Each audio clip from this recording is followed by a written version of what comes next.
Hello and welcome to the Rose System. My name is Sarah and today we are talking about things we as a system struggle with.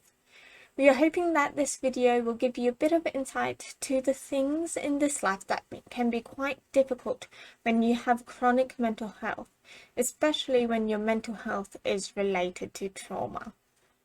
Daily life is so hard when you have mental health. Our brand of mental health is primarily based in trauma. We have PTSD and DID as our two major diagnoses. We are a university student, so most of our time is spent studying. But because of dissociation, our capacity is much less than everyone else's. We are studying part-time and are slowly chipping away at our degree. The people who know us well are supportive and are happy with the progress that we make. But there is a lot of judgment from people who don't understand. Because our mental health gets worse with stress, we often have to apply for extensions. Our lecturers are understanding, but it also means that we get less time off because it takes us longer to complete the subjects. We can only do a little bit at a time. Basic living things are a huge struggle as well. We struggle with doing the dishes, cooking meals and making sure we eat enough. We struggle with going grocery shopping, especially by ourselves. The executive dysfunction that we face really impacts upon our life. Whilst our room is functional, it is messy. If it doesn't have a set place to live, it goes on the junk table in our room. If it does have a place to live, it will most likely be placed on the junk table anyway. We struggle to keep up to date with our washing and cleaning the bathroom. We have made some progress with the introduction of the chore list, but most of them still don't get done. A huge thing we struggle with is going outside our house. We don't have agoraphobia, but we do struggle with going into public spaces. Most of the time we do leave our house, we are with a housemate. One of our housemates is quite good at taking us on many adventures, one main one being going to wander around Kmart, which is a retail store here in Australia. They will usually get us to the grocery store at least once a week, which has helped with keeping us stocked up on food. We struggle to go out because we are so easily triggered, especially in crowded spaces where accidental touch is so common. Going out has been so hard that it is impacting on us going to church. We love our church. It is a great space. But the people at church know us well enough to know that we have mental health struggles, but don't know us well enough to know what questions are okay and what questions aren't. A small group of people at church know about our DID, but most do not.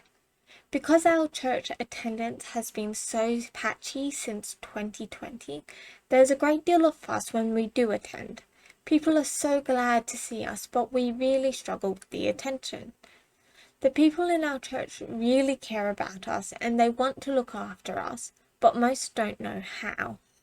Church community is so important when you are a Christian.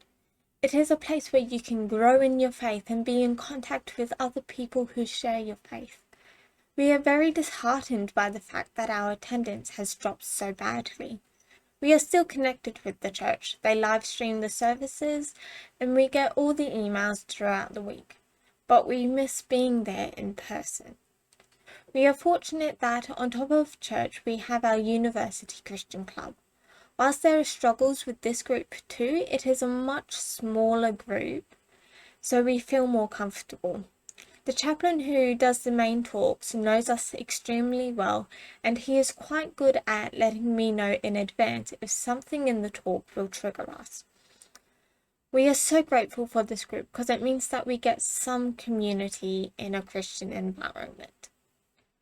Another huge struggle we have concerns family. Our parents are super supportive, but they live very far away and we don't get to see them often. Our closest family, distant-wise, is one set of grandparents. We love these grandparents. They are so generous and they care a lot. But they are very much not mental health informed. They don't know about our DID, and we are not going to let them know for our sake. What they do know is that we have anxiety and PTSD. Whenever we see them or talk to them on the phone, there is this bombardment of questions about how we are doing and comments on how we are not getting better. We have made huge progress, but this is not visible on the outside. Because we get so many lectures, it makes being around them hard.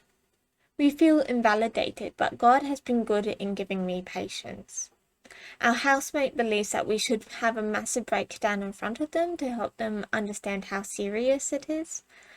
I'm not convinced. I think it would add to their disbelief. But in spite of all this, God has been good. Each year he has provided a core network of people who are willing and able to help us. He has provided good housemates who love and accept us. He has provided great friendships where we can support each other. We have a community of people who are Christian and struggle with similar disorders and experiences. He has provided a great therapist who is able to work with us that we can afford. He has given us a voice and a way where we can share his light and love in the world. He has given us a safe place to live and a fluffy boy who we can take care of. Whilst it is tight, he has provided us with just enough money for us to live on. In his timing, he will provide an accessible job for us to do. Most importantly, he holds us and he loves us. He has provided a way for us to be with him eternally through Jesus. Life is hard with chronic health problems. It makes the small things and the big things mountain ranges. It is frustrating to have so much less capacity than those around us. But one of the blessings that God has provided us is a grateful heart. We see the wins in the small stuff and we celebrate the big. Life is difficult, and whilst we present a happy face, we still struggle. There are days when we can't get out of bed. There are weeks where absolutely nothing gets done and we are so far behind where we need to be. Life is hard. Life is painful. But we have a hope that there is much greater than this life. We have a hope that keeps us going joyfully. There are days when that joy is hard to find, but God is good and faithful when we are not. So it is completely okay if you are struggling. It is a side effect of these disorders. We want to be open about the fact that we struggle to help normalize it. What each person struggles with is a unique blend. There are many elements that overlap between people. It is common that everyday household tasks are difficult, as an example. Unfortunately, struggling is a part of this broken world. It makes living life to the fullest so hard, but God has got you. Through him, you can make life livable. Healing is not promised in this lifetime, but it is promised in the next. He is with you in this life and he is caring for you. He can be seen in the little things as well as the big. He loves you dearly and wants you to cry out to him for help. Living life with him may not be easy, but it is a precursor to the next life of eternal bliss, safety, and peace. We hope our story helps you feel less alone in yours. It can be so hard when you feel alone. We want you to know that we are praying for you all. We are praying that God will enter your hearts and light up your life. We are praying that you will come to know him and his peace and love. We are praying that his love will enter your soul and you will come to know him personally. Please know you are loved by the incredible God of the universe, and we'll see you in the next video. Bye.